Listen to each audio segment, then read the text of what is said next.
Hello everyone, I'm Meteorologist Charlie Ironmonger. Thank you so much for joining me today for your 4 p.m. news and weather update from the First Alert Desk.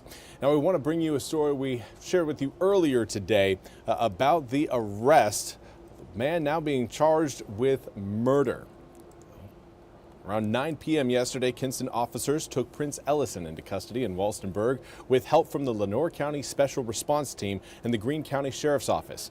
Kinston police said yesterday they were looking for Ellison, who was wanted for the murder of Daryl Dudley. Dudley was gunned down on August 28th at the Richard Green Apartments. Police have yet to release a motive in the shooting. Just last month, police arrested 2 men in connection with the homicide on weapons charges. In addition to murder, the 22-year-old Ellison is also being charged with possession of a firearm by a felon. He is in jail without bond and is set to appear in court earlier this morning. We also again want to highlight the state visit that President Trump is taking in the UK. NBC's Gabe Gutierrez has more from Windsor Castle. So far, it has been a visit of pomp, pageantry, and protests. President Trump and First Lady Melania Trump arriving at Windsor Castle today, greeted by the royal family. It is the first time that an American president has come for a second state visit here to the UK. And the president greeting King Charles and Queen Camilla, participating in a chariot procession around Windsor Castle, inspecting troops, and also being treated to a flyover by the British Red Arrows. The American fighter jets had to be grounded due to poor weather.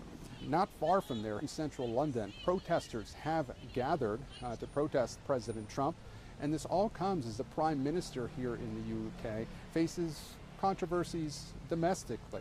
Just a short time ago, several days ago, he was forced to dismiss his ambassador to Washington following his connections to Jeffrey Epstein. And now, tonight, the President and the First Lady will participate in a white tie state dinner tomorrow. He'll meet with the Prime Minister with several subjects on the agenda, including American investment in the UK, cooperation on nuclear energy, AI, and also the wars in Ukraine and Gaza. Gabe Gutierrez, NBC News, London. Thank you, Gabe, for that report. We now turn to your weather forecast. We've got our eyes on the new addition in the Atlantic. That is Tropical Storm Gabrielle, formed earlier today. Right now, maximum sustained winds of 45 miles an hour come complete with gusts upwards around 60 miles an hour. Pressure right now holding at 1,006 millibars. Haven't seen any change as far as the pressure goes, but forward movement speed so holding 22 miles an hour, moving towards the northwest. This is a system, as you can see, will continue to approach Bermuda as we head through the upcoming weekend and start next week. By the time we get to Sunday morning, National Hurricane Center forecasters are projecting it becoming a Category 1 hurricane. At this point, things are again looking calm along our coastline, but we may end up seeing, coming up to the start of next week, some increased surf and increased rip current threats along our beaches. But as far as rain and wind go, we're probably not seeing anything out of Gabrielle. 76 degrees right now in Morehead City, comes with a south-southwesterly wind at 15 miles an hour. Overall, again, it's been a sunny day along the coast.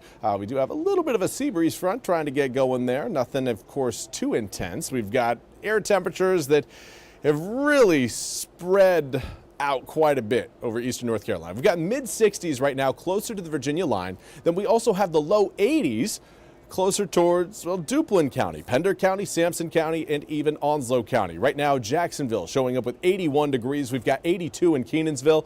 So again, today's projected high of the mid-70s was right if you're watching the central part of the state. But again, it's one of those that it's hard whenever you've got cloud cover stuck over one area and sunshine over another. That will lead to, differences in heating. Also have winds coming out of the west, northwest, and Rocky Mount, and out of the southwest right now in Manio. So wind direction is also adjusting thanks to that area of low pressure that was really impactful for southeastern Virginia yesterday. For us, we kind of missed out on a lot of those rain showers as they stayed just up to our north. But for now, we're looking at a high pressure system moving in, and that's going to help shove that low further out into the Atlantic. That will give us plenty of sunshine coming up for Friday and Saturday. Tomorrow you will notice sunnier skies, but there will still be a few clouds around. I don't want to say it's going to be completely sunny coming up for your Thursday, but by Friday it will. And we've got that cold front set up further back towards the west. That could be rolling through the east, coming in on Sunday and Monday. After that, we get back to some mild temperatures. Normal this time of year is right around the low to mid 80s, and that's exactly where we'll find ourselves coming up on Tuesday, Wednesday, and Thursday. Even tomorrow, actually, low 80s. 82 degrees for your Thursday, 87 on Friday, 86 on Saturday. And then we get a little bit cooler as that cold front starts to work its way into eastern North Carolina. That's all we have time for today's 4 p.m. News and Weather Update.